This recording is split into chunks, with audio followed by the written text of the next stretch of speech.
sobre el negocio petrolero y petroquímico a cargo del profesor Ricardo Prada, que se encuentra acá conectado con nosotros y a quien agradecemos enormemente haber aceptado la invitación a participar en esta conferencia como ponente.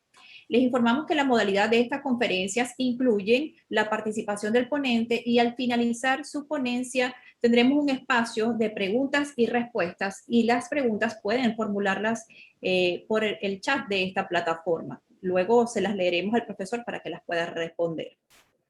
Agradecemos entonces la presencia de estudiantes, profesores e invitados especiales en esta conexión. A continuación, el ingeniero Juan Sabo, coordinador del Diplomado de Petroquímica y también del Diplomado de Formación de Gerentes de Petróleo y Gas, nos va a presentar la trayectoria del ingeniero Ricardo Prada para luego dar inicio a su ponencia. Adelante, Juan.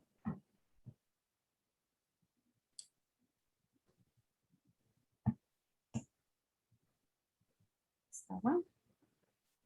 Vamos a darle el micrófono a Juan. Génesis.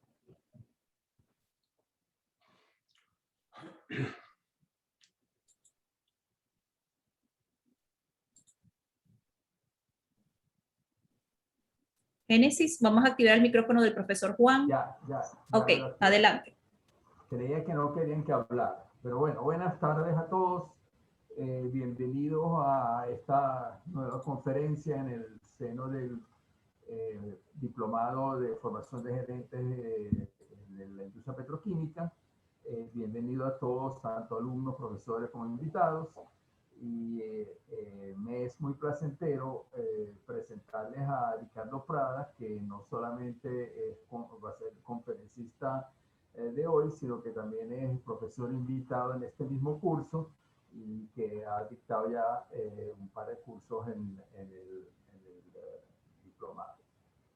Ricardo es licenciado en Química de la Universidad Central de Venezuela y posteriormente obtuvo un PhD de la Universidad Católica de Leuven en Bélgica, precisamente después de haber ingresado en 1981 en el INTEBEP, donde fue becado para hacer precisamente sus estudios de PhD que tiene, ¿no?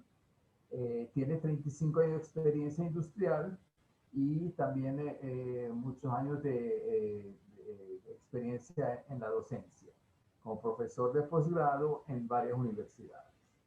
Él es reconocido internacionalmente como una autoridad en el desarrollo de procesos catalíticos de refinación y también Ricardo es el inventor de unos 30 patentes que han dado origen a 20 productos industriales. También es un prolífico escritor de temas técnicos, tiene 115 artículos científicos que han aparecido en revistas especializadas en la materia.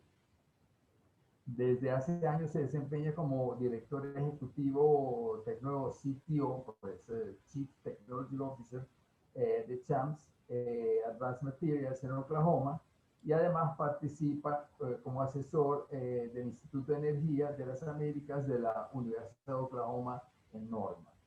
Entonces dejo con ustedes a Ricardo para que nos hable de las estrategias claves de competitividad en las áreas de petróleo y petroquímica.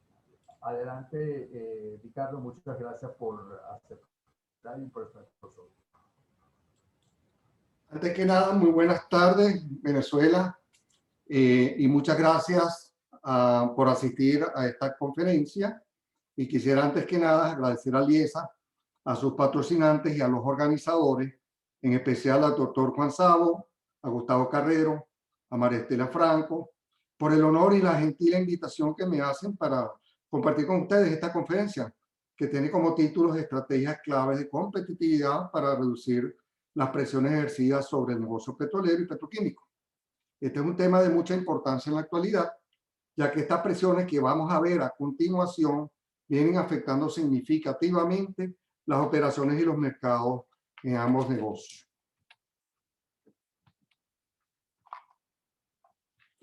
Yo comenzaré primero con unos pensamientos dedicados a mis alumnos y profesores del posgrado de petroquímica. No siempre podremos construir el futuro para nuestros jóvenes, pero podemos construir jóvenes para el futuro. Esto lo dijo Frank Roosevelt. Y la mejor forma de predecir tu futuro es construirlo. Eso lo dijo Alan Kay.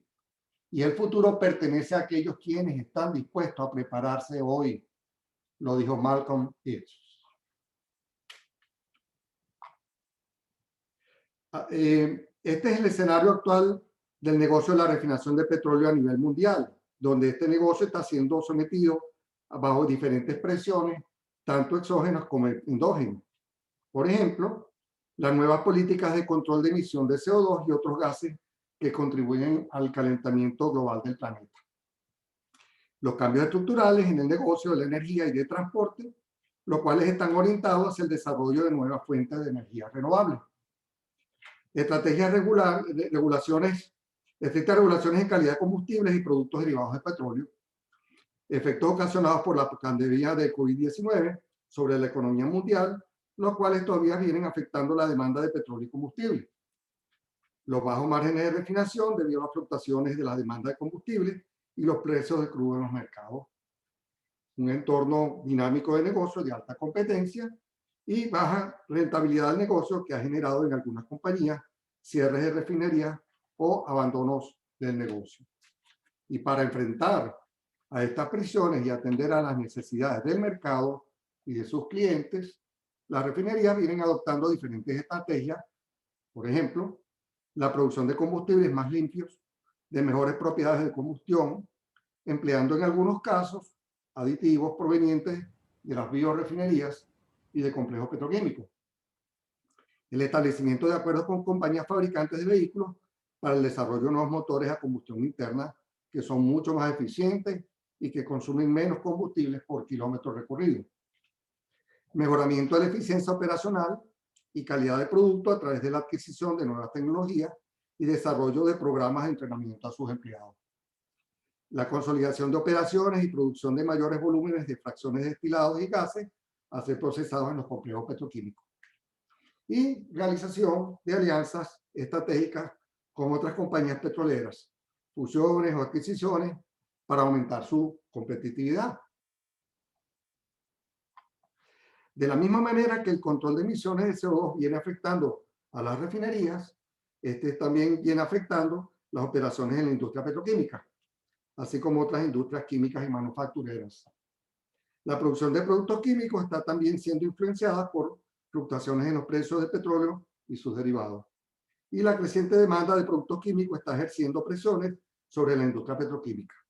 Esta creciente demanda se debe principalmente al desarrollo industrial que vienen experimentando los países cuyas economías están en desarrollo acelerado, en particular los países del continente de Asia-Pacífico, principalmente China y la India. Estos dos países presentan la mayor población en el mundo, cerca de 2.8 billones de habitantes, de aproximadamente 7.8 billones a nivel mundial, y su crecimiento a futuro es acelerado. Y de la misma manera que ocurre en el negocio de refinación, las compañías petroquímicas se encuentran en un ambiente dinámico de alta competencia, lo cual ha llevado a que se establezcan alianzas o fusiones entre ellas o adquisiciones. Para enfrentar estas presiones, las empresas petroquímicas han desarrollado las siguientes estrategias: captura, almacenamiento y utilización de CO2 como materia prima en la producción de productos químicos de alto valor comercial. Para ello, la industria petroquímica está invirtiendo en proyectos de investigación para el desarrollo de nuevas rutas de transformación de CO2. Y también se están empleando otras materias primas, tales como la biomasa, residuos de refinación y coque, y para mitigar los efectos de los recortes de las corrientes de refinación y sus variaciones de precio en los mercados, y para cubrir la brecha de la capacidad de producción requerida por los mercados regionales.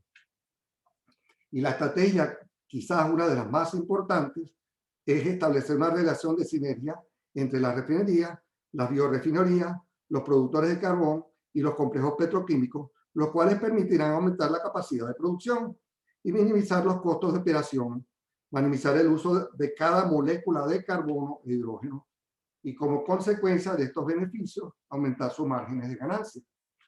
Y tal como mencioné anteriormente, esta es la estructura de mi conferencia, la cual abarcaré la mayoría de estos temas.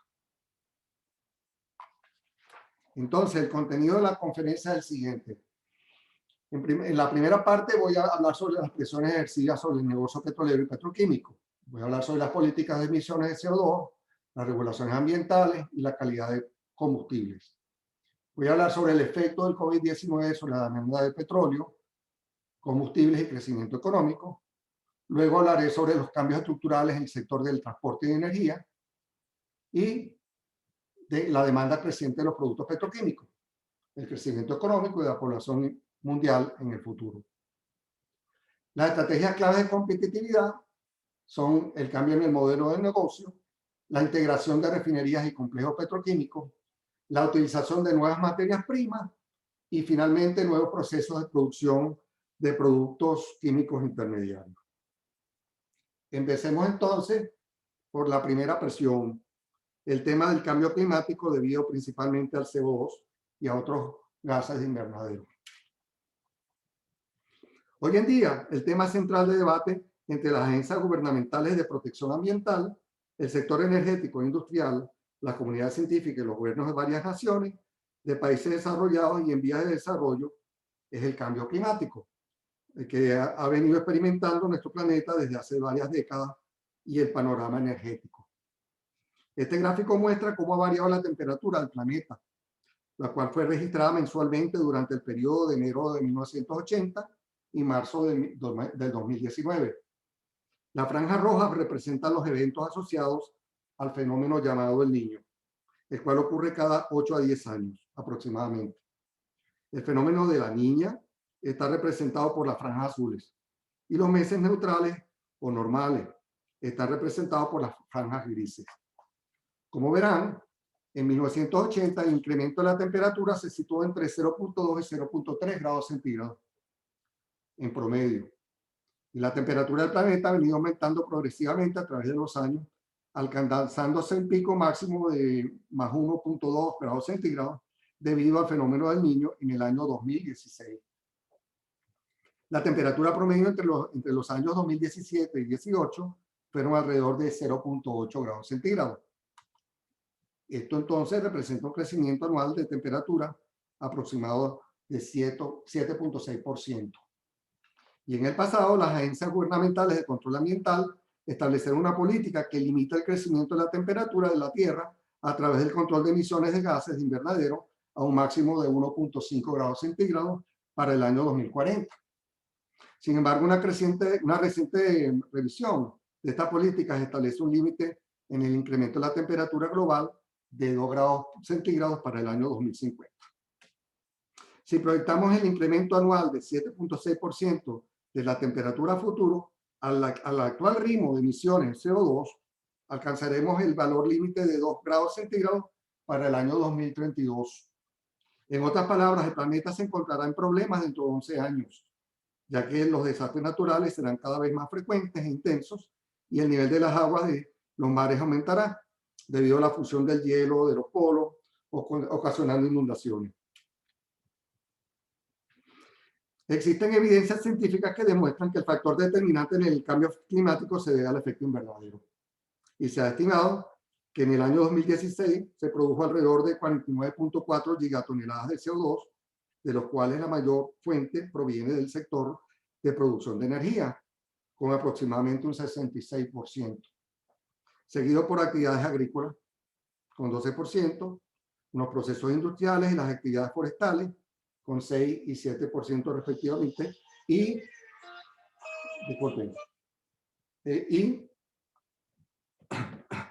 disculpen que tuve una interrupción.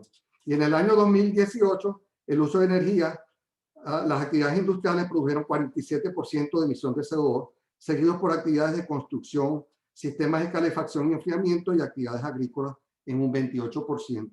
Y en el sector de transporte con 24% de un total de 33.9 gigatoneladas de CO2 producido.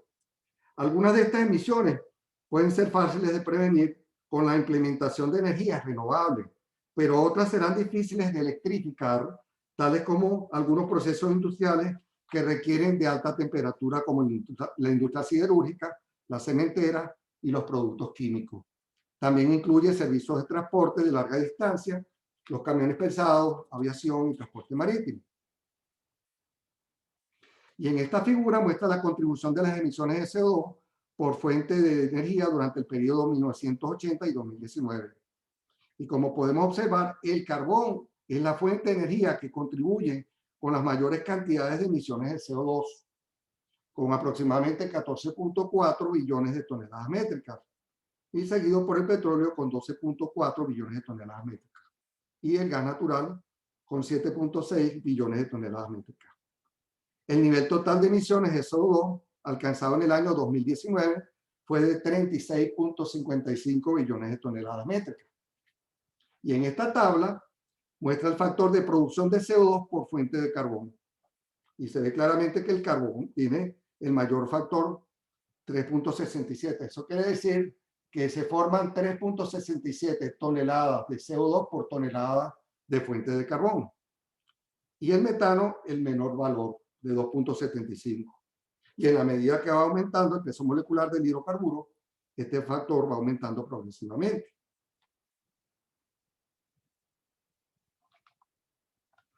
Y en esta lámina muestra las emisiones de CO2 producidas por diferentes países a partir de combustión de carbón, petróleo y gas natural durante el periodo 1980-2019. La China es el país que produce mayores cantidades de CO2 a partir de carbón. Fíjense el valor, 7.24 billones de toneladas métricas. Y de petróleo con 1.54 billones de toneladas métricas. Si sumamos estos valores, nos da un total de 8,78 billones de toneladas métricas, lo cual China contribuye con el 24% de las emisiones de CO2 a nivel mundial. Luego le siguen los Estados Unidos con 1 billón de toneladas métricas de carbón, 2,34 billones de toneladas métricas del petróleo y 1,71 toneladas métricas que provienen del gas natural, lo cual hace 5.1 billones de toneladas métricas, y los Estados Unidos contribuyen entonces con 14% del total de emisiones de CO2 a nivel mundial. Sin embargo, los países de la Unión Europea apenas generan 5% de CO2 producido a nivel mundial. Y estos mapas que observamos abajo representan las emisiones de CO2 provenientes de la combustión de carbón, petróleo y gas natural per cápita para diferentes países. Y en esta figura muestra el impacto que pudiera tener el cambio climático sobre el crecimiento económico. Disculpen, esta. El aumento de las temperaturas combinado con los patrones climáticos más extremos y el aumento del nivel del mar podrían desencadenar una serie de pactos entre las naciones que reduzcan el crecimiento económico. Los esfuerzos para reducir o mitigar las emisiones de carbono también pueden desviar las inversiones a otras fuentes de crecimiento. Y estos efectos serán mayores en aquellas regiones que tienen las temperaturas promedios más altas.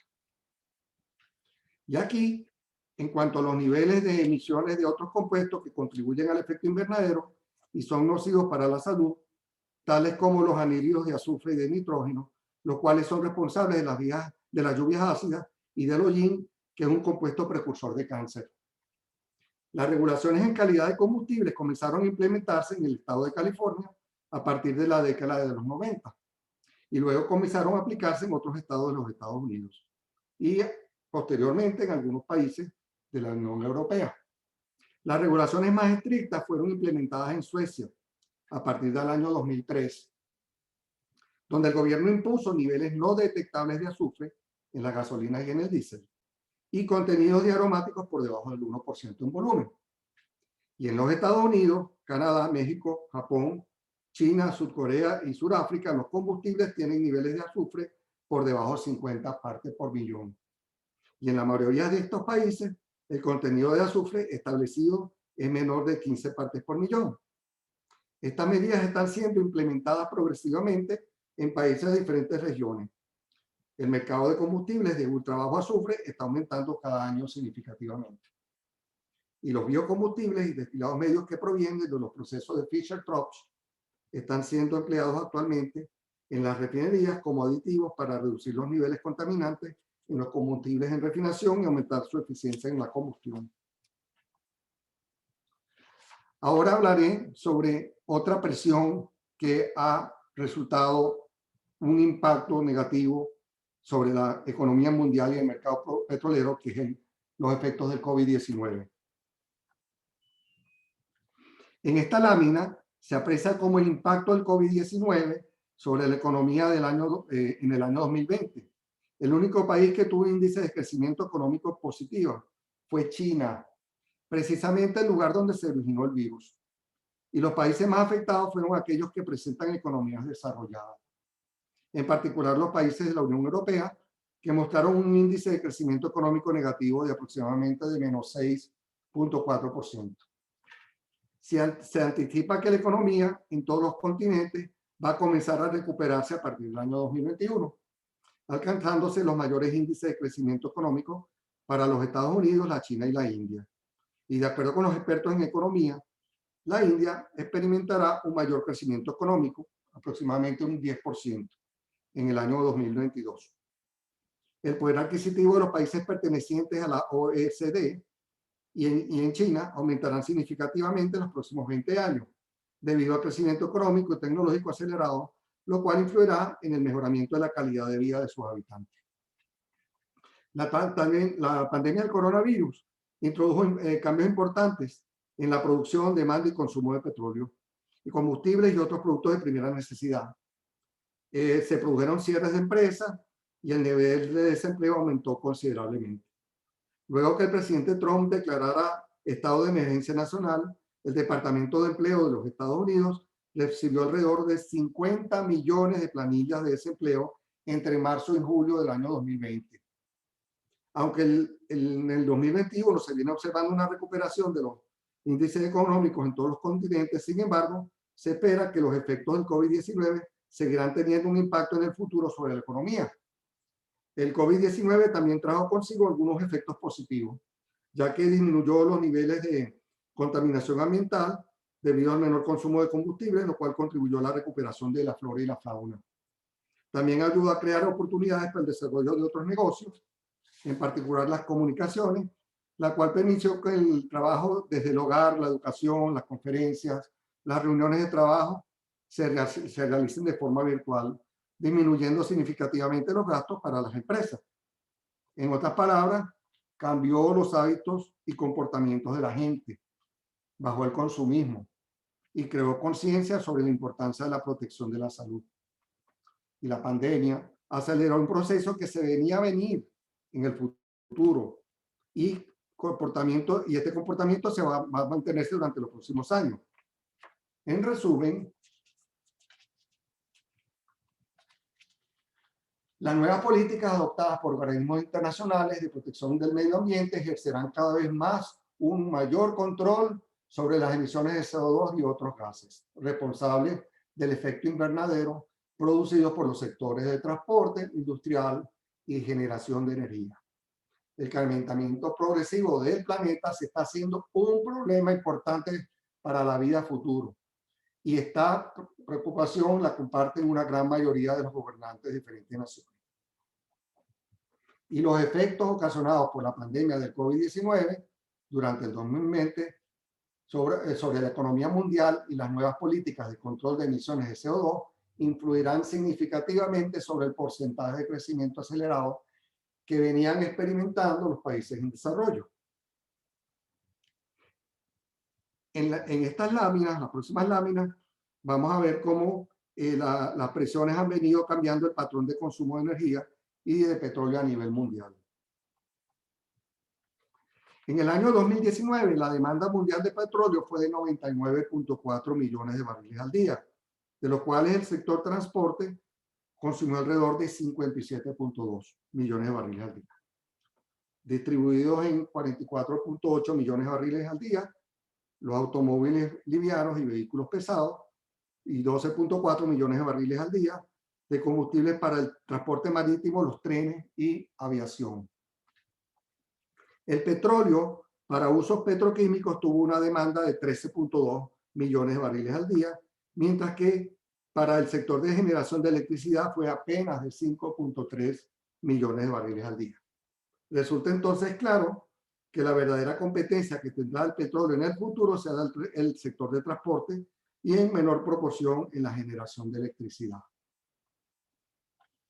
Ahora bien, vamos a ver cómo los tres escenarios propuestos para la reducción de emisiones de CO2 presentados en esta lámina afectarán la demanda de petróleo en los próximos 30 años.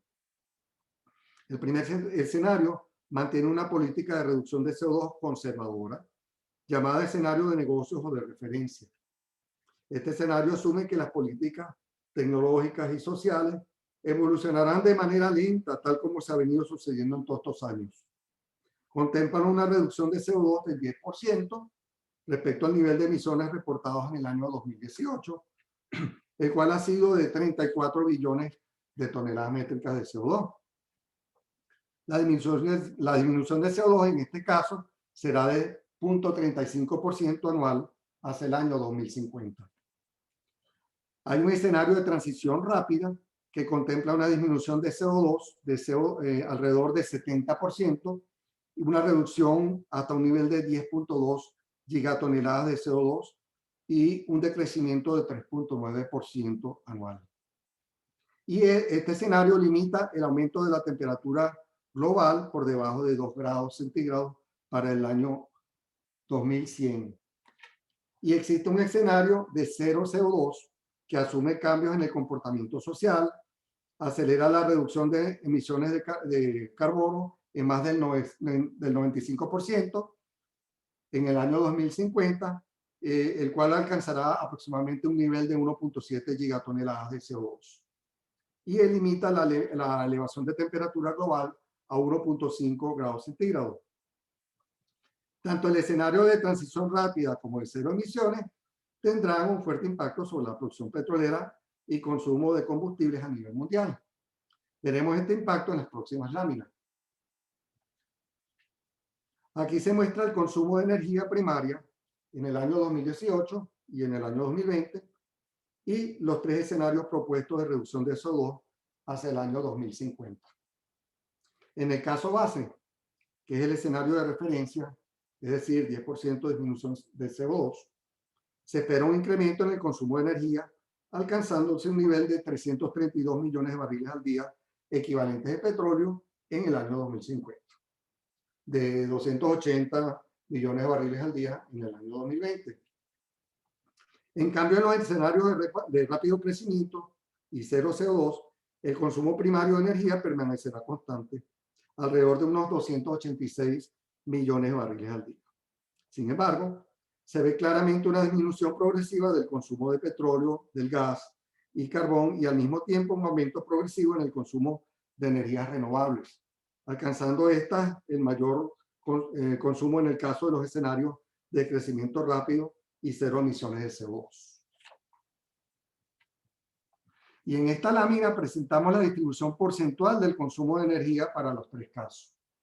En el caso de referencia, el gas natural será la fuente primaria de consumo de energía en el año 2050 con un 26% de contribución, seguido por el petróleo con 23% y las energías renovables con 22%. En el caso de rápida reducción de CO2, las energías renovables pasarán a ser las principales fuentes de energía con 45%, seguido por el gas natural con 22% y otras fuentes no fósiles con 16%, y luego el petróleo con 14%. Mientras que en la tabla aparece reportada la distribución de energías primarias en el año 2050 para el caso de cero emisiones de CO2. En este caso, las energías renovables representan el 59% del consumo de energía, seguido por otras fuentes no fósiles con el 19%, luego el gas natural con 13% y finalmente el petróleo con 7%. El carbón apenas llegará a 2% del consumo de energía. A partir de estos escenarios se ve claramente un cambio estructural en el uso de fuentes para la generación de energía en el futuro. En el presente, las principales fuentes de energía se basan en el petróleo, carbón y gas, y en menor contribución la nuclear, hidroeléctrica y renovable, tal como lo vimos en las láminas anteriores. Ahora las energías renovables y el gas natural pasan a jugar un papel importante en la generación de electricidad y calor. El petróleo para usos en refinerías y sus corrientes hacia la petroquímica. Las refinerías están utilizando en este momento una cantidad importante de biocombustibles. En la conferencia que tuvo el doctor Carlos Jordá recientemente, indicó que Citgo está consumiendo alrededor de 100.000 barriles al día de biodiesel. Las industrias petroquímicas, además de las corrientes de refinación, están empleando otras materias primas, tales como los productos de proceso de Fischer-Tropsch, los químicos básicos provenientes de la refinería, las biorefinerías, por supuesto, carbón, desechos industriales y gas natural para la producción de productos químicos y especialidades. Ahora voy a hablar sobre las energías renovables. Y esta lámina muestra importantes inversiones de capital que se han venido realizando para desarrollar energías renovables desde el principio del siglo. Como verán, mayores inversiones fueron realizadas para desarrollar las energías eólica y solar, alcanzándose un máximo de 315 billones de dólares en el año 2017. Las mayores inversiones en ese año fueron realizadas por China, con 133 billones de dólares, seguido por los estados europeos, 72 billones de dólares, tomando en cuenta Alemania, y Estados Unidos con 57 billones de dólares, y el Japón con 23 billones de dólares. Y en el gráfico a la derecha muestra el consumo de electricidad por energía renovable proyectado hacia el año 2050.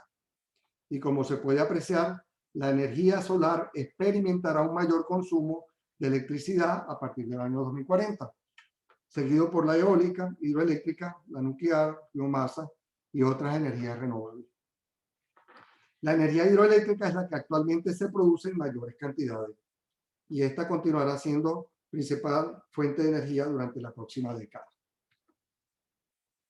En cuanto a la revolución de los vehículos eléctricos, Tesla, el primer fabricante de vehículos eléctricos, y otras marcas, principalmente europeas y japonesas, están comprometidas a desarrollar vehículos eléctricos para mitigar los efectos producidos por las emisiones de CO2. Recientemente, Europa anunció una resolución donde en los próximos años se dejarán de construir vehículos de motor a combustión interna y modelos híbridos. Sin embargo, actualmente las baterías de litio, que es la tecnología que presenta alta capacidad y densidad de energía de las baterías en el mercado, tienen la dificultad de ser de gran tamaño, lo que ocuparía un gran espacio dentro del automóvil. Y se requiere que sean compactas y ligeras, que tengan una alta capacidad de carga, que puedan operar por más de 1000 ciclos de carga y descarga, que operen a un amplio rango de temperatura, que sean intrínsecamente seguras, ya que éstas pudieran explotar por ignición del solvente, por elevación de temperatura en la celda durante los ciclos de carga y descarga, o durante una colisión del vehículo, como resultó recientemente un accidente de tránsito en el estado de Texas. Y que las baterías tengan suficiente autonomía de recorrido para realizar largos trayectos y que sea de bajo costo y que el litio pueda ser reciclable. Eso es muy importante. Y en el año 2017, la flota de vehículos a nivel mundial alcanzó alrededor de 1.100 millones, de los cuales 3 millones eran híbridos, eléctricos o de celdas de combustible. Y para el año 2040, se estima que los vehículos eléctricos alcancen más del 20% de la flota, es decir, cerca de 440 millones de unidades. Los principales países que ensamblarán más unidades de vehículos eléctricos son China, Estados Unidos, Europa y el Japón. Se proyecta que la flota de vehículos de motores de combustión interna comenzará a disminuir progresivamente a partir del año 2025. La pregunta sería, si todos los países en vías de desarrollo o en estado de subdesarrollo estarían en la posibilidad de reemplazar su flota de vehículos de motor a gasolina y diésel por vehículos eléctricos durante los próximos 30 años. Ahora, algunas compañías petroleras se vieron obligadas a disminuir su número de refinerías. En el año 2019 se registraron 613 refinerías de petróleo distribuidas en 111 países. Y desde el año 2009, el número de refinerías en el mundo ha venido disminuyendo progresivamente debido a los bajos márgenes de refinación y a la obsolescencia de sus unidades de proceso para producir productos que puedan cumplir con las especificaciones de calidad de productos requeridas por el mercado. Sin embargo, la capacidad de procesamiento de las refinerías restantes ha permanecido constante y en varios casos ha aumentado significativamente. Y en esta figura, como podemos observar, muestra los principales países que tienen mayor número de refinerías en el mundo. Como podrán observar en el caso de la China, la India y Canadá, existe un incremento importante en la capacidad de procesamiento de crudo, a pesar de que el número de refinerías no ha variado significativamente durante el año 2009 y 2019. Mientras que en los Estados Unidos, Rusia, Italia y Japón, a pesar de que la disminución en el número de las refinerías, sus capacidades han aumentado significativamente. Esto se debe principalmente a la modernización de sus refinerías, lo cual ha incrementado su capacidad de utilización, al empleo de una nueva generación de catalizadores, mucho más activos y resistentes, y al uso de cargas más livianas, las cuales presentan bajos contenidos de compuestos contaminantes de azufre, de nitrógeno y de metales. En el futuro se anticipan mayor número de refinerías que van a dejar de operar.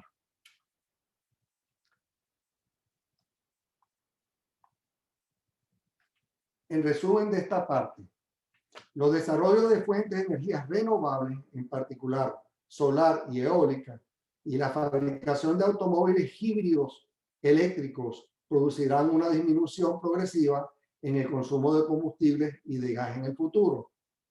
Estados Unidos, China y los países de la Unión Europea continuarán realizando importantes inversiones de capital para desarrollar las energías renovables y automóviles con motores eléctricos. En los países desarrollados, en particular en los países de la Unión Europea, se visualiza una rápida transición en el reemplazo de los vehículos con motores a combustión interna por eléctricos, mientras que en los países de desarrollo permanecerá una flota importante de vehículos livianos cuyos motores operan con combustibles líquidos. El consumo de jet fuel y de combustibles para el transporte marítimo y pesado no disminuirá, y las refinerías se verán obligadas a cambiar su patrón de refinación para producir productos de alto valor comercial. Y bajo un escenario de reducción de CO2 del 95% en el 2050, el uso de hidrógeno proveniente del agua será la principal fuente de energía limpia en el futuro. Ahora hablaremos sobre las presiones de la industria petroquímica debido a la creciente demanda de productos químicos en el futuro, pero primero hablaré sobre los pronósticos del crecimiento económico y población mundial en el futuro.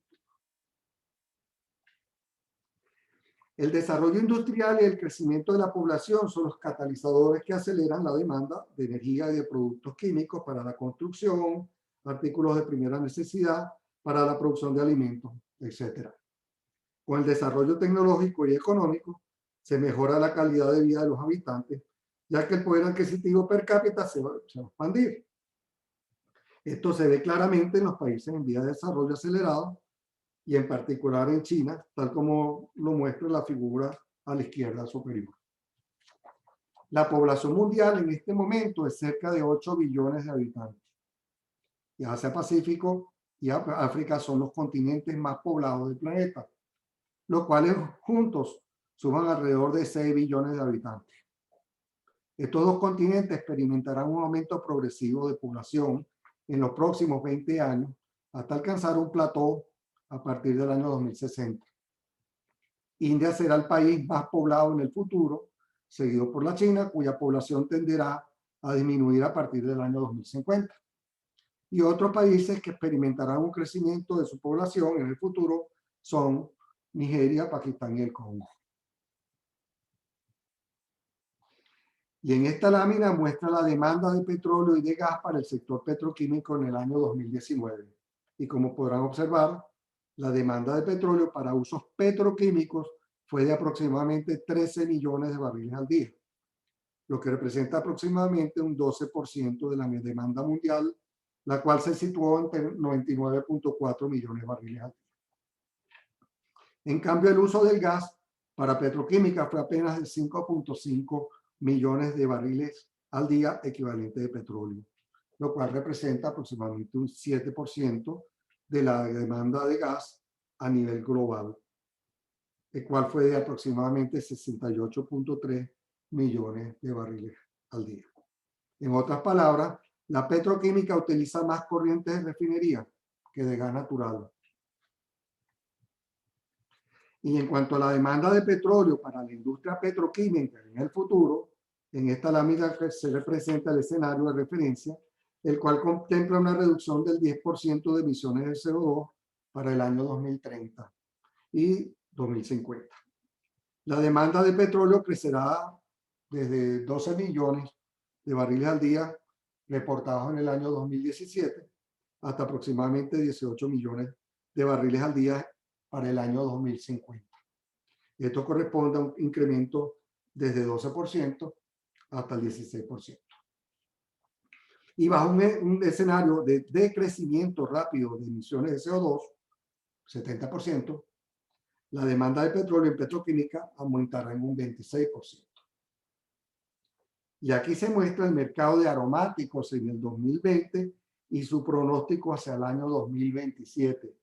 Y el mercado de aromáticos aumentará de 179 billones de dólares hasta 299 billones de dólares en el 2027. Esto representa un crecimiento de 7.6% anual. Asia-Pacífico mostrará la mayor demanda de aromáticos, seguido por Estados Unidos y Europa. Y en el año 2019, las transacciones de paraxileno fueron de aproximadamente 20 billones de dólares, seguidos por benceno con 6.4 billones y tolueno con 2.5 billones de dólares. El total de las transacciones realizadas en ese año fueron de 30.89 billones de dólares. En el año 2018, el mercado global de aromáticos mostró un mayor consumo para las industrias químicas, con un 36%, seguido por las industrias de tintes, 26%, las industrias farmacéuticas de plásticos y de fibras sintéticas presentaron el mismo porcentaje, 16%.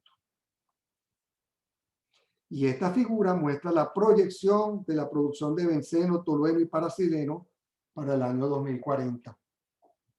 Aquí se ve claramente que el paraxileno será el compuesto aromático que experimentará los mayores crecimientos. Y los países de Asia-Pacífico, en particularmente China, son los que van a impulsar la alta demanda de estos compuestos aromáticos en el futuro debido a su industrialización acelerada.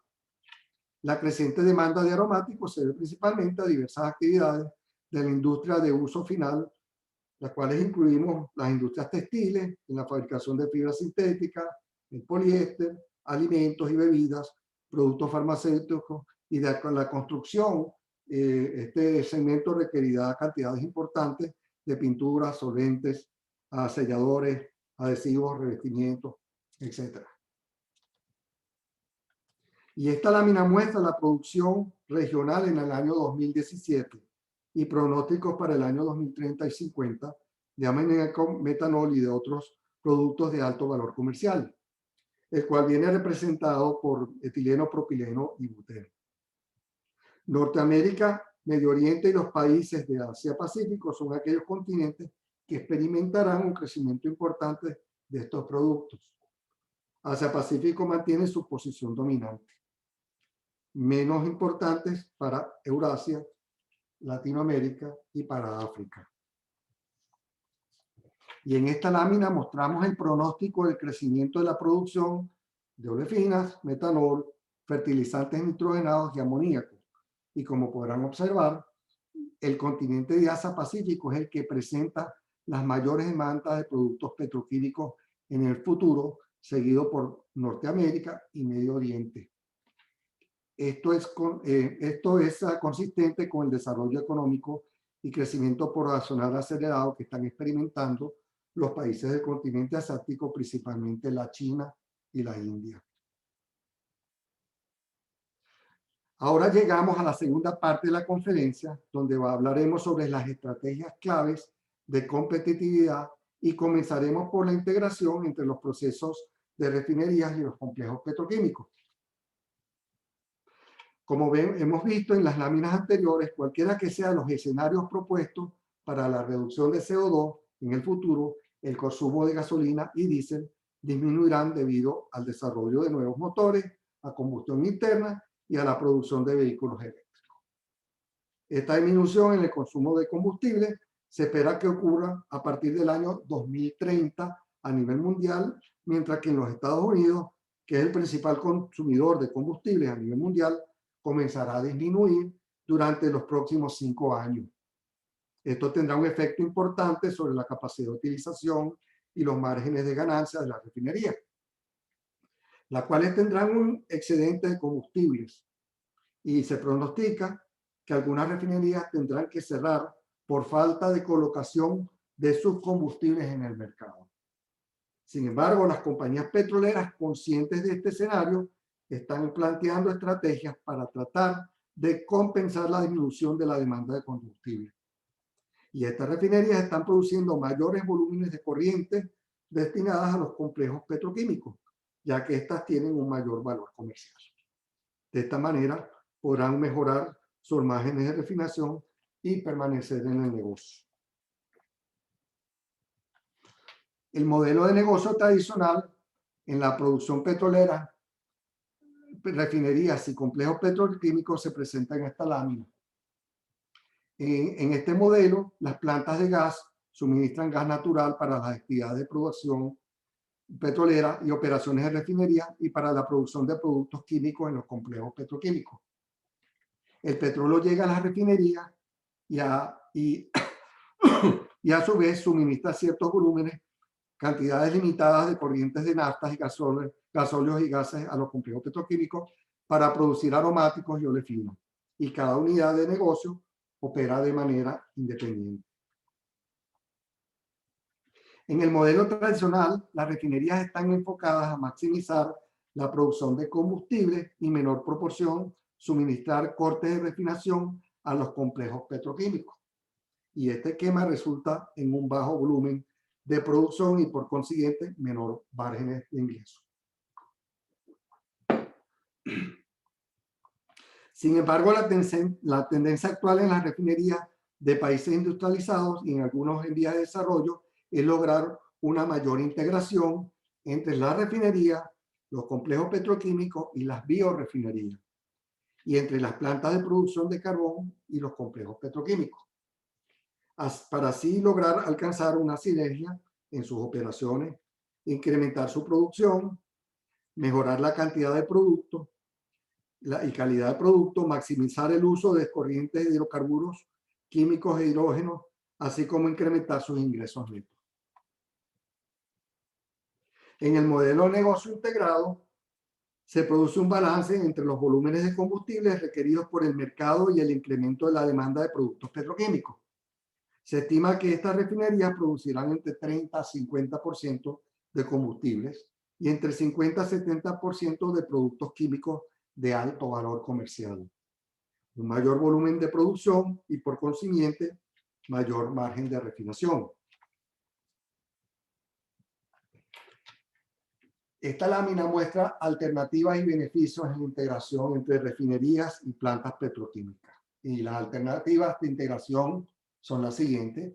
Hay integración de procesos, como por ejemplo FCC, hidrocraqueo, reformación, los steam crackers, los procesos de gasificación. Y hay integración de utilidades, como por ejemplo las instalaciones, los servicios industriales, el transporte, tuberías, el espacio físico. Y en cuanto a los beneficios de esta integración entre las refinerías y petroquímicas, se encuentra procesamiento de materias primas de alta calidad, el uso optimizado en el consumo y producción de hidrógeno. Esta integración maximiza la utilización de cada molécula de carbono, evitando su rechazo. Optimiza el uso de aguas de proceso y tratamiento de efluentes. Logra mejores eficiencias operacionales mediante intercambio de recursos. Mejora la calidad de producto. E incrementa significativamente los ingresos, mejorando de esta manera el margen y la capacidad de producción. Y el negocio, por supuesto, se hace mucho más rentable y competitivo. Este esquema muestra una de las opciones de integración entre la refinería y los complejos petroquímicos.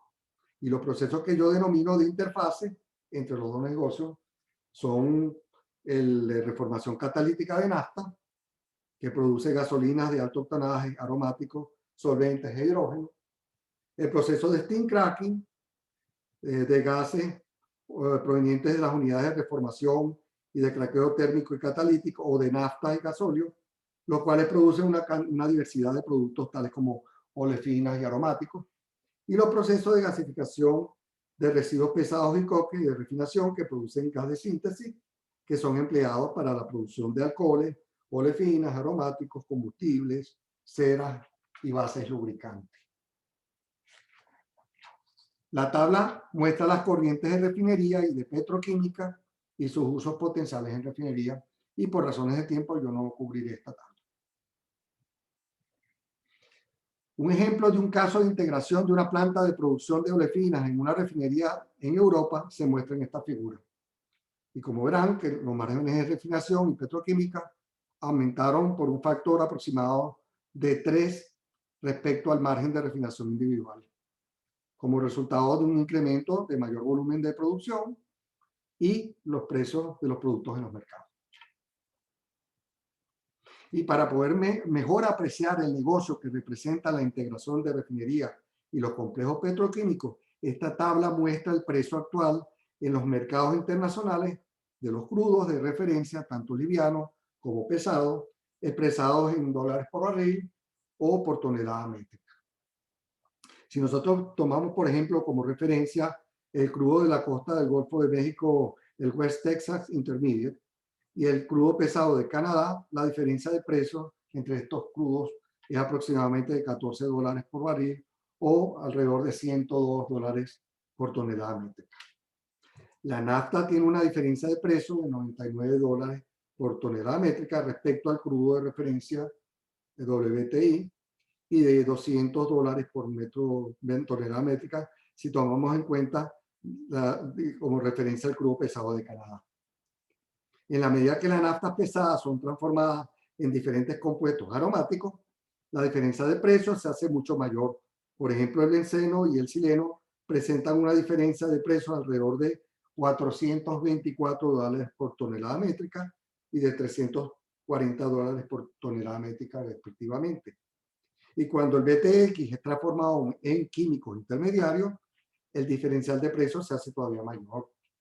Por ejemplo, si tomamos en cuenta el precio del anhídrido oftálico, la anilina y la caprolactama, presenta un diferencial de precio de $435 por tonelada, $805 por tonelada y $1.331 por tonelada métrica, lo cual pone en perspectiva el incremento de los márgenes de refinación petroquímica. Tal como bien lo explicó nuestro previo conferencista, Félix Díaz, en la actualidad, alrededor del 30% de las refinerías en el mundo tienen un cierto grado de integración con los complejos petroquímicos, y la mayoría de estos están ubicados en Estados Unidos, Norteamérica, Asia Pacífico y en el Medio Oriente. Y en esta lámina se observa que en el caso de Estados Unidos, la mayoría de las refinerías en petroquímica se encuentran en la costa del Golfo, lo cual resulta muy conveniente por su acceso al crudo, al gas y al transporte de productos. En el caso de la China, la capacidad de petroquímica y refinerías se encuentran principalmente ubicadas en 11 provincias de la costa, mientras que la producción de metanol tiende a ubicarse en regiones productoras de carbón. Esta lámina es bien importante porque resume las características principales de las refinerías y los complejos petroquímicos en el futuro. Y estas características son las siguientes. Primero, flexibilidad y agilidad para producir productos refinados y químicos para satisfacer las necesidades de los mercados. Confiabilidad para operar virtualmente sin efectuar paradas de planta mediante sistemas de control de inteligencia artificial. Tuvimos una conferencia sobre este tema recientemente. Muy interesante, allá va la tecnología en el futuro. Modernización, automatización, simplificación, control de procesos y monitoreo en tiempo real. Mayor integración con complejos petroquímicos, biorefinerías y plantas de gas. Y por supuesto que hay que invertir en capacitar al personal para el manejo de las nuevas tecnologías. Y habrá un cambio de mentalidad en el futuro en cómo hacer las cosas. Hay puestos de trabajo que van a ser eliminados, que son de naturaleza manual, precisamente por sistemas prácticamente computarizados. Y entre las áreas claves de desarrollo se encuentran el desarrollo de catalizadores que son más activos, selectivos y resistentes a desactivación, el desarrollo de nuevos reactores que permitan un mejor control de las cinéticas de reacciones, los perfiles de temperatura, de presión parcial de reactantes y productos y caídas de presión dentro de la unidad. El desarrollo de nuevos modelos cinéticos y de desactivación para aumentar la selectividad de productos. Va a haber nuevos procesos de separación de productos, nuevos procesos de tratamiento de fluentes industriales, maximización en el uso de hidrógeno y carbono residual, nuevos procesos de conversión catalíticas de crudo pesado como reemplazo de los procesos de conversión técnica. Catalizadores que son más selectivos a productos petroquímicos. Por ejemplo, en el caso de FCC, hay que orientar FCC a producir más aromáticos. Entonces hay que modificar el catalizador de manera que tenga mayor selectividad, perdón, a olefinas. Y en el caso de reformación, catalizadores que tengan mayor selectividad hacia compuestos aromáticos. Y en cuanto a conversión directa de propano y butano a partir de propileno y butileno, es decir, que los catalizadores van a ser capaces de hacer esa conversión sin tener que pasar por etapas intermediarias. Proceso de conversión de CO2 a materias primas petroquímicas, nanocatalizadores y nanomateriales, los cuales marcarán una gran diferencia en el futuro.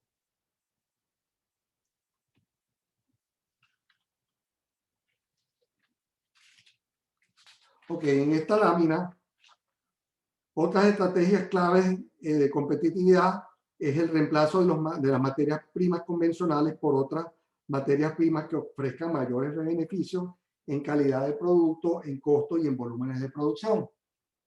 Entre estas materias primas se encuentran los derivados de la biomasa, por ejemplo, la lignocelulosa, las grasas y aceites vegetales, los cuales ofrecen una gama de productos petroquímicos intermediarios y de combustibles.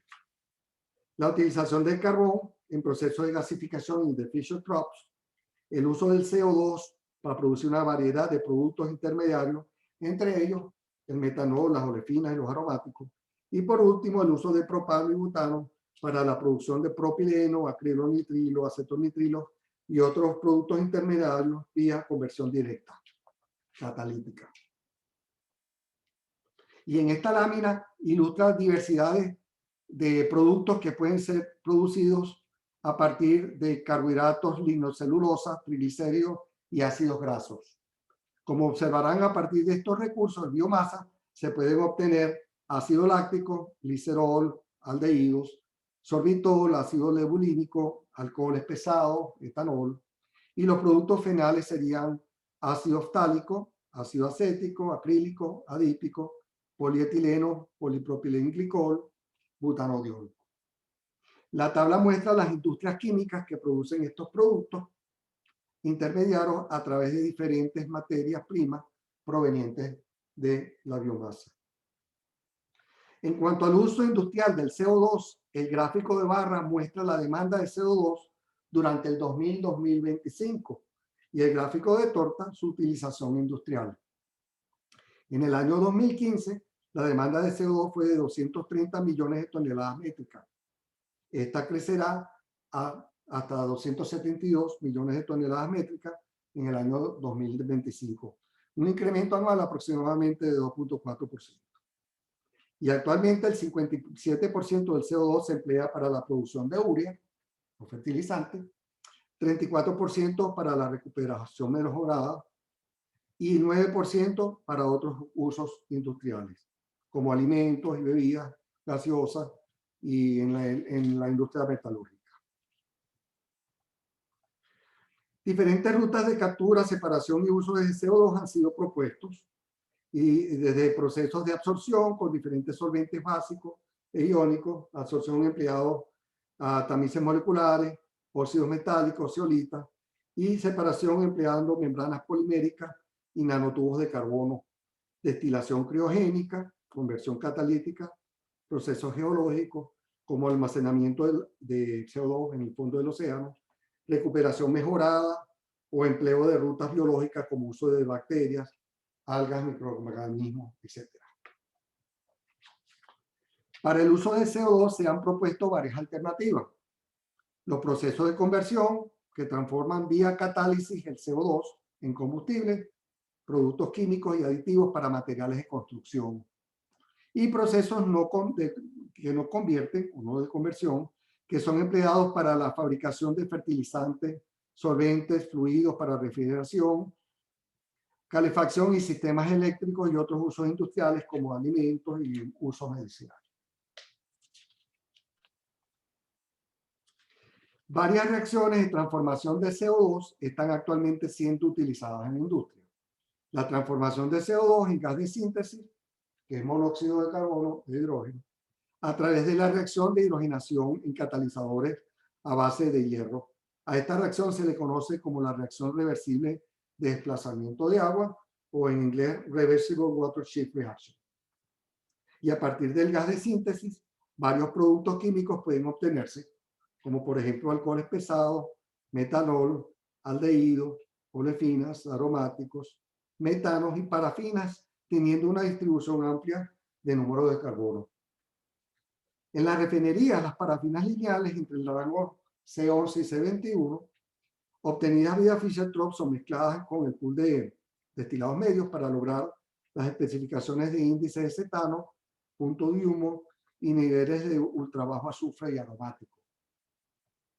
Las ceras de Fischer-Tropsch pueden ser utilizadas para la producción de aceites blancos o como lubricantes del grupo 3+, que reemplazarían los lubricantes sintéticos. Y en petroquímica, el metanol obtenido a través de las reacciones de hidrogenación o vía Fischer-Tropsch es empleado para obtener olefinas y aromáticos. Otras reacciones están siendo investigadas, como la de dry reforming de CO2, el cual consiste en reaccionar metano, etano o propano con CO2 para obtener monóxido de carbono, que el monóxido de carbono es una materia prima importante en la industria petroquímica, en presencia de catalizadores a base de hierro o níquel, es que se realizan estas reacciones de dry reforming. Y la reacción inversa de Boudoir, que consiste en hacer reaccionar carbón con CO2 para producir monóxido de carbono sin producción de agua. Esta sería una vía para transformar el pet coke en productos químicos. A partir de la reacción de Boudoir, podemos también sintetizar materiales avanzados de carbono. Los nanotubos de carbono de pared simple, el cual es empleado para múltiples aplicaciones industriales en microelectrónica, como sensores, como film conductores, en antenas y calentadores transparentes, membranas para purificación de agua salada, separación de gases o para el mismo tratamiento de cáncer, que yo tengo un proyecto en esta área actualmente con la Universidad de Oklahoma, o a partir de metano o etileno para la producción de nanotubos de carbono de pared múltiple que tienen aplicaciones en electrodos de baterías de litio, en supercapacitadores, textiles, en plásticos conductores, materiales de construcción, cauchos y muchas otras aplicaciones industriales. Y el CO2 también es empleado como catalizador en medio de reacción y transformación de biomasa para la obtención de productos químicos intermediarios a partir de carbohidratos como la silosa o la glucosa. Y también se puede emplear como reactivos en diferentes síntesis orgánicas, como muestra la figura a la derecha.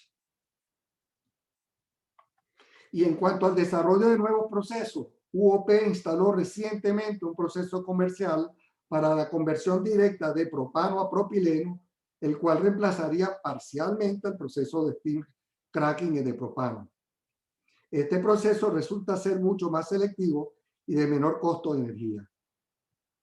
La demanda de propileno en el futuro no podrá ser cubierta por los procesos transicionales de steam cracking y FCC, por lo que la brecha de la demanda pudiera ser cubierta por los procesos de deshidrogenación catalítica de propano y la síntesis de olefinas a través de metanol. Y otro proceso novedoso es la metilación de tolueno a partir de metanol para producir paraxileno. Es un proceso que se instalará próximamente a nivel comercial. Consiste en un catalizador tipo zeolítico y un reactor de lecho fluidizado tipo Reiser con un sistema de regeneración continuo de catalizador. Y de acuerdo con UOP, la selectividad en paraxileno es del 93%, que en comparación con 23% de selectividad que se produce en los procesos de transformación de nafta. En este caso, la reacción no está controlada por el equilibrio termodinámico. Hemos llegado entonces a la conclusión de este trabajo. Las refinerías de conversión profunda serán las que tendrán mayores oportunidades para aumentar sus márgenes de refinación a través de la producción de mayores volúmenes de corrientes de refinación que irán a ser procesados en los complejos petroquímicos para satisfacer la creciente demanda de productos químicos en los mercados regionales. Los desarrollos tecnológicos se centrarán en convertir más residuos pesados en productos de alto valor comercial sin producción de carbono residual. La gestión de cada molécula de carbono e hidrógeno, la configuración optimizada de los procesos de refinación y petroquímica integrados y la inversión en tecnologías avanzadas son fundamentales para maximizar el valor del negocio. Mejoras operacionales, consolidación de operaciones y cierre de refinerías de menor complejidad seguirán produciéndose cada año.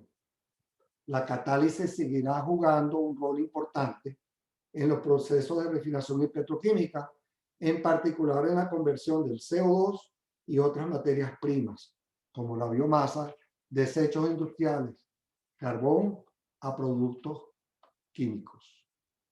Y quisiera entonces dedicar este pensamiento final a toda la audiencia presente. La realidad suprema de nuestro planeta es su vulnerabilidad. Eso lo dijo John F. Kennedy. Y no podemos seguir actuando como si tuviéramos otro planeta donde ir. Ya es hora de tomar acciones correctivas, protegerlo y garantizar la vida de las futuras generaciones. Eso lo digo yo. Muchísimas gracias.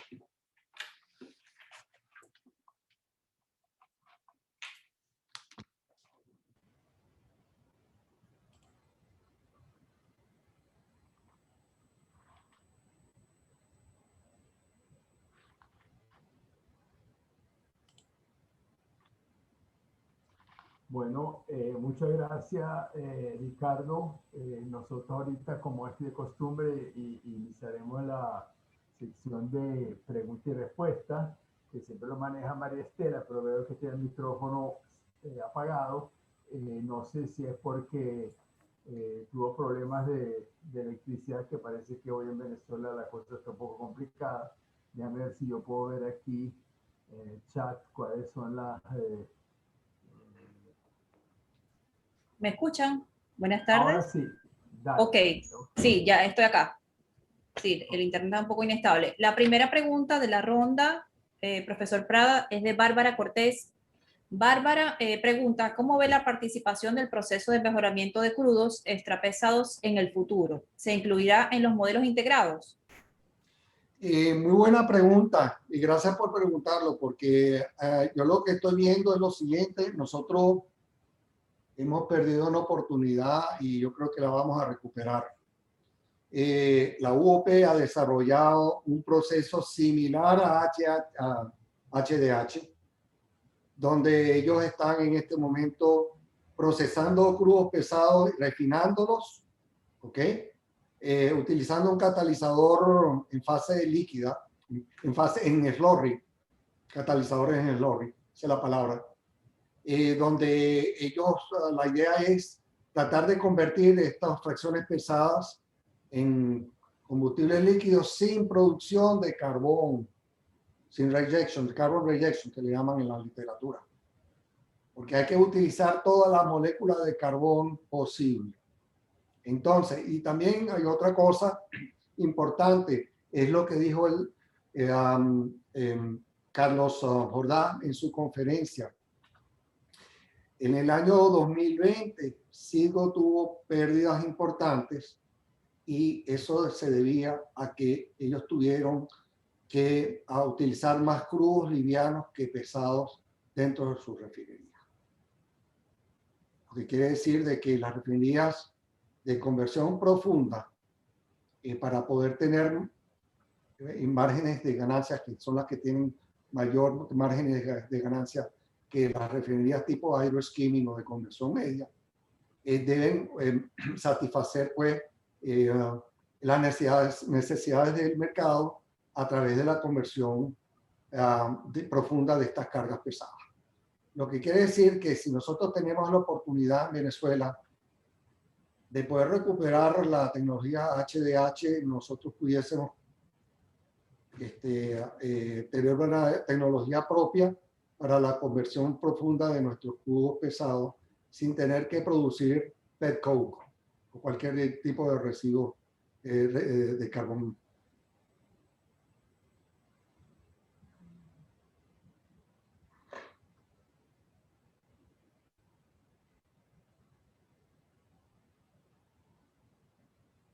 ¿Cómo ves la reingeniería de integración de refinación y petroquímica en Venezuela? El problema que tenemos es la situación en que se encuentra actualmente las instalaciones tanto petroleras como petroquímicas. La petroquímica no puede funcionar si no tienen las cargas, pues no tienen los insumos. ¿Ok? Nosotros lo que tendríamos que hacer es tratar de recuperar el sistema de refinación para que la petroquímica pueda tener acceso pues, a las cargas petroleras que provienen de la refinería. Sin eso no es posible. La única posibilidad es que para que petroquímica pudiese tener alguna operación es que si no tenemos las cargas provenientes del sistema de refinación de Venezuela, tendría que importarlas. Por ejemplo, las naftas que vienen de los procesos de reformación, la nafta reformada, pudiera ser que la refinería de Citgo, por ejemplo, pueda suministrar esa materia prima esencial para producir aromáticos.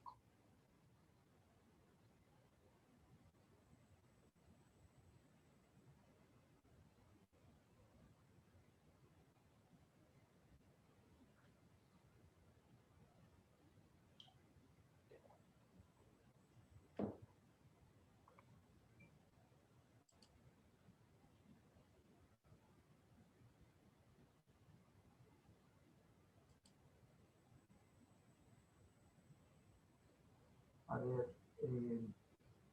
bueno, tienes muchas felicitaciones, Ricardo, de mucha gente. Aquí hay una pregunta que dice, en este escenario de descarbonización, ¿cómo ves la reingeniería de integración de refinación y petroquímica? Ah, bueno, eso ya lo acabo de contestar.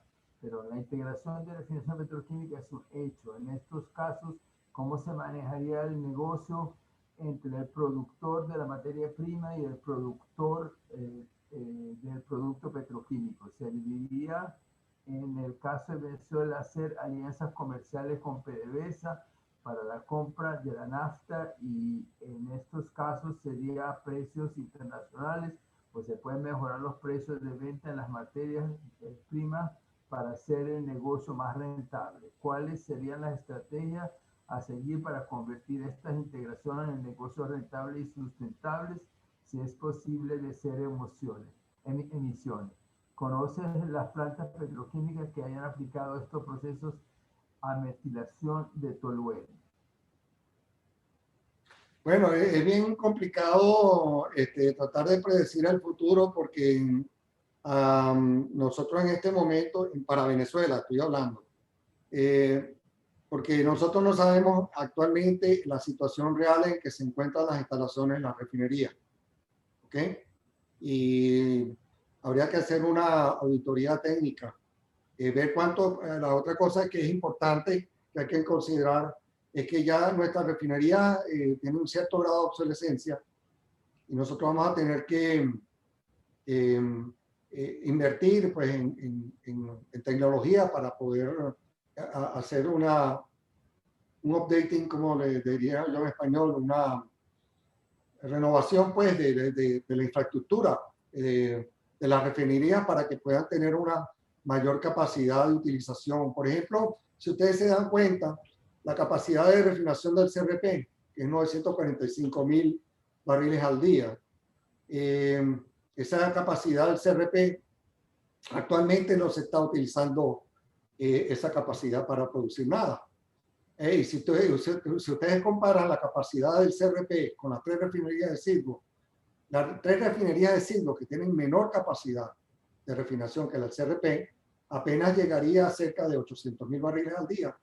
Esas refinerías tienen una capacidad de utilización mucho mayor y tienen una productividad mucho mayor. Entonces, lo que nosotros tendríamos que hacer es primero, después de la auditoría, tratar de ver cómo tendríamos que nosotros ver qué es lo que es recuperable de las refinerías que tenemos actualmente y qué inversiones tendríamos que hacer para poder modernizar la refinería y poder prácticamente producir la cantidad de productos que requerimos para poder alimentar, no solamente satisfacer el mercado interno, sino también para que la industria petroquímica pueda procesar sus productos y poder también competir en el mercado internacional. Si nosotros podemos, por ejemplo, en el caso de aromáticos, la capacidad instalada de aromáticos en el país, en el palito, es muy pequeña. Son 2.000, son apenas 125.000 toneladas métricas al año, cuando la planta funciona correctamente. Entonces, habríamos que hacer ampliaciones también en el área petroquímica de la misma manera que habríamos que hacer mejoras en las refinerías. La próxima pregunta dice, en un escenario de recuperación de la industria petrolera y petroquímica de Venezuela, esto se traduciría en mayores emisiones de gas a la atmósfera. ¿Cuáles serían las implicaciones de no ejecutar proyectos de captura, uso y almacenamiento de CO2 en el país? Bueno, primero y principal, lo que hay que hacer en este caso es tratar de ver qué tecnología disponible en el mercado es la más eficiente para poder hacer la captura y la almacenamiento y reutilización, porque el problema no es capturar y almacenar, porque llegará un momento en que tenemos tanto CO2 almacenado que no vamos a saber qué hacer con él. Entonces, la idea sería es reutilizarlo y habría que buscar qué tecnología disponible actualmente en el mercado es la que mejor se adapta a nuestro requerimiento, con base, por supuesto, a los volúmenes de CO2 producidos. Hay algo que a mí me llamó la atención cuando preparé esta conferencia. Si ustedes se dan cuenta, las mayores emisiones que se producen a nivel global vienen de 2 países. Primero, de la China, vienen de los Estados Unidos. Y la emisión, la fuente de carbón que produce más CO2 y que representa un alto porcentaje a nivel global es el carbón. Nosotros en realidad no tenemos ese problema. El problema que tiene la China, el problema que tienen los Estados Unidos. Entonces hay que poner en contexto los volúmenes de CO2 que vamos a producir. La otra cosa que yo dije en mi conferencia es que hay que pensar si todos los países de los diferentes continentes estarán en la capacidad, por ejemplo, de cambiar su flota de automóviles eléctricos. Yo no me imagino a la gente en África utilizando automóviles eléctricos o en países que se han subdesarrollado. Yo no me imagino eso. O sea que los grandes cambios van a ocurrir en países en cuanto a emisiones de CO2, en países industrializados y en países que tienen un desarrollo económico acelerado. Ok, la próxima pregunta dice, doctor Prada, ¿Cree usted que el negocio petrolero se encuentra en una carrera contra el reloj para su sobrevivencia, dadas las nuevas tendencias energéticas, crecientes regulaciones y prohibiciones de uso de motores de combustión interna? ¿Cree que Europa tenga información privilegiada de avance en la capacidad de almacenamiento y rendimiento de las baterías de los automóviles, y esto debido a los plazos que se han fijado? Bueno, en primer lugar, yo pienso que las presiones van a influir sobre el negocio petrolero y petroquímico, eso lo vimos, y otras industrias también. Porque si estas regulaciones son implementadas, te van a tener que invertir una cantidad de dinero para poder controlar las emisiones de CO2. Yo también dije de que hay ciertas fuentes que pueden ser reemplazables, pueden ser electrificables en el uso de la electricidad, y otras no van a poder ser. En el caso, por ejemplo, de la aviación, el caso del transporte marítimo, en lugar de observar en el futuro una disminución en el consumo de combustibles para aviación o para el transporte marítimo, se está viendo lo contrario. Los cambios van a ser principalmente en el transporte, en los vehículos livianos, donde se pueden electrificar, y algunos vehículos pesados, por supuesto. Yo he visto recientemente en China los autobuses están en este momento, muchas flotas de autobuses están funcionando con motores eléctricos. Ahí vamos a ese tipo de transición. La otra pregunta tenía que ver con la batería, que si Europa tiene información privilegiada para haber tomado la decisión de ir a carros eléctricos y eliminar los carros de combustión interna. Bueno, precisamente la semana pasada hubo una reunión en Europa donde ellos están proponiendo ya para el 2029 cambiar la flota, obligar a la industria automotriz a producir carros eléctricos no de gasolina. Ellos inicialmente comenzaron con una política de presionar a la industria automotriz en que desarrollen automóviles a combustión que consuman menos gasolina por kilómetros recorridos. La última revisión que hubo, el Parlamento Europeo se reunió en el 2015 y ellos impusieron de que el consumo máximo debe ser aproximadamente entre 4 y 4.5 litros de combustible por cada 100 kilómetros, lo que equivale a aproximadamente un 90 gramos de CO2 por kilómetro producido. Pero ahora ellos no quieren, los europeos no quieren ni los automóviles a combustible, ni siquiera los automóviles que funcionan con híbridos, combustibles y batería.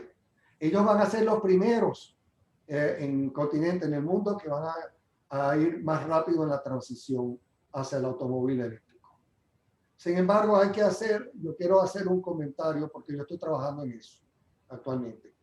En la compañía donde trabajo actualmente, nosotros estamos desarrollando nanomateriales de carbono para los nuevos electrodos, para hacer electrodos mucho más eficientes, ánodos y cátodos más eficientes en las baterías de litio. A pesar de que hemos avanzado en esa dirección, faltaría buscar la manera de minimizar el tamaño de las baterías, porque como ustedes vieron en la presentación, la están ubicando debajo del asiento del conductor y está tomando un espacio muy considerable dentro del vehículo. Cualquier colisión con una piedra, cualquier cosa que pueda pasar, puede hacer explotar la batería. Entonces, por supuesto que hay un riesgo de que al haber incendio pudiéramos tener una fatalidad. Pero evidentemente los europeos son los primeros que están yendo hacia esa dirección. Los europeos siempre han estado a la vanguardia de la protección del medio ambiente. Los primeros que firmaron el protocolo de Kioto fueron los europeos. Y hubo la reunión de París en el año 2015, donde ellos implementaron unas nuevas regulaciones en emisiones de CO2.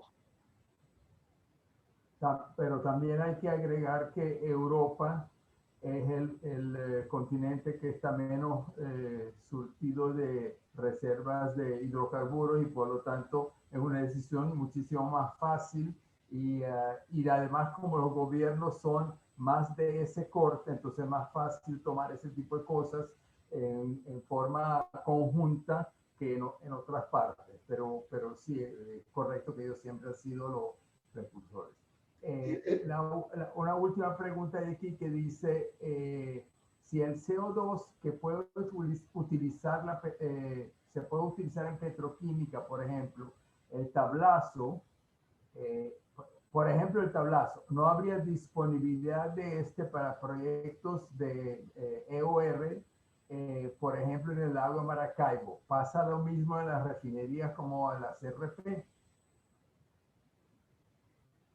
No entendí la pregunta. La pregunta es de Claudio y él dice, si tú, Ricardo, dices que todo el CO2 se puede de alguna forma utilizar en petroquímica, entonces no quedaría CO2 para ser utilizado como mecanismo de inyección para obtener mejores recobros en los yacimientos del lago, que es una de las proposiciones que hemos estado estudiando. Bueno, en realidad no, eso no es la situación. Habrá tanto CO2 producido que habrá para tu... Porque hay que poner en contexto cuál sería la capacidad petroquímica para procesar el CO2, qué tipo de producto vamos a producir a partir del CO2, qué tecnología vamos a emplear, ¿ok? ¿Cuál es el mercado? Porque el mercado es el que te dicta a ti los volúmenes. Entonces va a haber CO2, yo pienso que va a haber mucho CO2 para las diferentes actividades. Esa es mi cuestión. Y yo quisiera hacer una pequeña acotación, doctor Sado, porque en realidad lo que usted dijo con respecto a Europa, porque Europa, ellos no tienen, ellos se surten de gas que vienen tanto de Rusia o de Noráfrica. ¿Okay? Ellos no tienen el petróleo que nosotros tenemos, que tienen los otros continentes. Entonces los europeos han tratado de compensar, pues depender digamos, de la energía, de la parte energética, del sector energético, desarrollando otras energías alternas. Y es por eso que ellos están desde hace muchos años trabajando en desarrollar nuevas fuentes de energía, como la eólica, como la solar. Hay unos parques de energía eólica impresionantes en Holanda, por ejemplo. Entonces, ellos van en esa dirección. Y su comentario fue pertinente. Realmente es la situación. Bueno, no tenemos más preguntas. Lo que sí tenemos es muchas felicitaciones por tu ponencia, que te lo vamos a hacer llegar.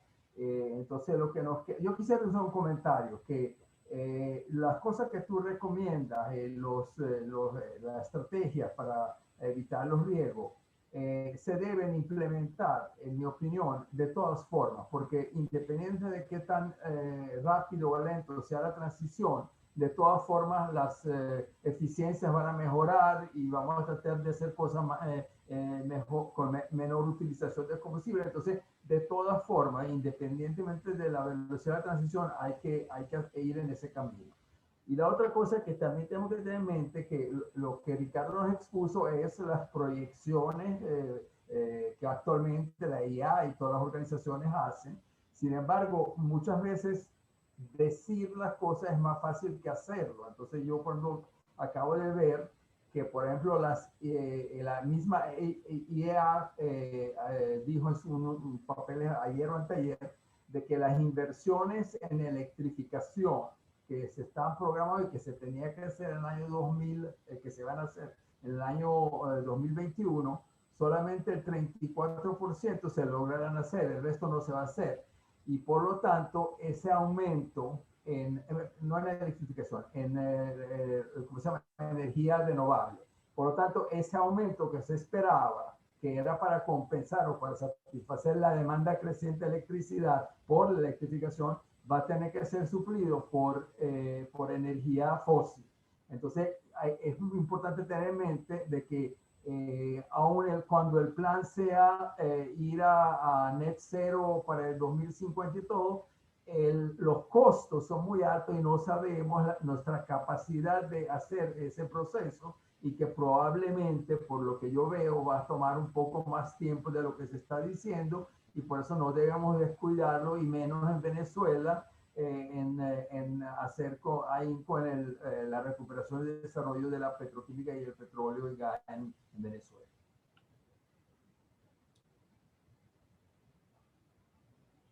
Bueno, entonces yo creo que sí, ya chequeé, no hay más preguntas. Ricardo, muchísimas gracias. Excelente presentación, y bueno, estamos en contacto, y nuevamente pues gracias a todo el mundo por haber asistido, y nos vemos en la próxima conferencia del próximo miércoles. Gracias, Ricardo, nuevamente. Hasta luego. Muchas gracias a todos. Tengan buen día. Desafortunadamente creo que María Estela está en un corte de luz del estado Zulia, ¿no? Entonces, bueno, ella no podrá cerrar la sesión como siempre hace tradicionalmente. Entonces, bueno, muchas gracias a todos, y entonces terminamos la conferencia de hoy. Muchas gracias. Hasta luego.